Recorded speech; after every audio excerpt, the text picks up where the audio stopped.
Dammi 1, 2, 3, 4 e 5. Ecco qua il mio coniglietto che ho cucinato in teglia, in teggia su una pentolina, pentolona.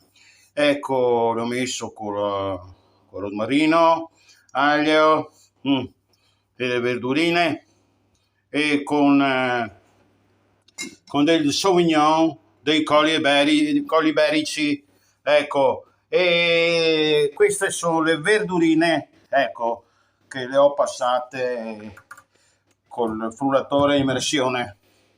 E adesso ci metto i polmoncini dentro e li finisco in cottura. Adesso un po' di brodaglia la metto qui perché sennò si asciuga massa e se brucia.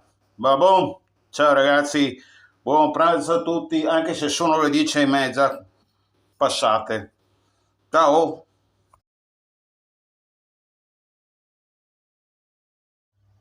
Dammi 1, 2, 3, 4, 5, ecco qua col suo sughetto, col suo toccio, il coniglio, con le sue verdurine, col toccio, col rosmarino, con tutto quanto e adesso tra un momento andrà in forno, va bene? Aspettiamo un po' che si scaldi il forno. Ovviamente tengo il forno non tanto alto, voglio tenerlo bello. Vabbè, buona colazione.